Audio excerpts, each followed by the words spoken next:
shabakada YPR waxaan kala shaqeynaa mashruuca BBF ka la ama Peace Building-ka iyo yaan kala shaqeynaa runtii waa shabakad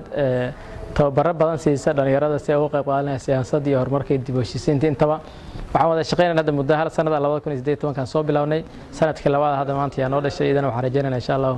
inaan hor u sii wado ilaa sanadka 2019 intuu mashruucan BBF ka socdana ama Peace Building ka socdana waa shaqeyn doonaa in loo qabto barnaamij ay uga hadlayaan sida dhalinyarada ay ku taabagelin lahaayeen siyaasadda markuu runtii farxad bay noo tahay dhalinyaraduna meel walba ay joogto waxa muhiim ah in ay ka faa'iideystaan xirfadaha noocaas ah hay'adaas waa hay'ad aad iyo aad u wanaagsan waxayna soo bartay tababaro aad u wanaagsan kaasoo ah sida loo hogaamin lahaa ama uga qayb qaadan lahayn go'aan qaadashada dalka waxaan dhihi lahaa hay'adda waxay noo qabatay wax halkan lagu soo koobi kara maaha maamul wanaaga waa mid ugu horeysa dhalinyaradu anfacayso haday tahay nin hore u socod rabo iyo nin hadeertaan la jaan qaadi karo maamulku waxa uu yahay sida aan uga qayb qaadan lahayn go'aan qaadashada dalka iyo sida aan uga qayb qaadan lahayn horumarinta wadanka runtii waa barnaamij niman dhalinyaro iyagana hogaaminayna anaga dhalinyarana si fiican runtii wada shaqeynta aad ugu fiican tahay wasaaradda intaba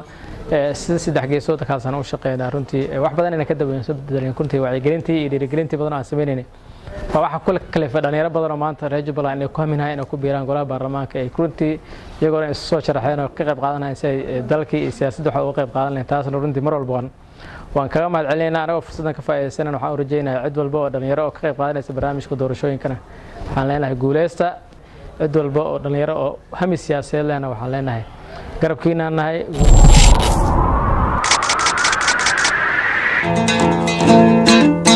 shabakad YPR aad baan ugu mahadcelinayaa oo wax badan naga taageerta xagga dhalinyarada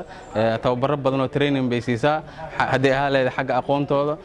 haddii ahaa leedahay muxuu ahaay Peace Building inay u sameeyso kor u soo qaado shabakadaas aad baan ugu mahadcelinayaa aad bay noo taageertaa markaan waxaan rajaynayaa inay idin sii wado oo halkan ay kaga tagin oo barnaamijkaas in badan ay soo wadeen haddana inay sii laba laabaan oo ay sii waran baan aad ugu mahadcelinayaa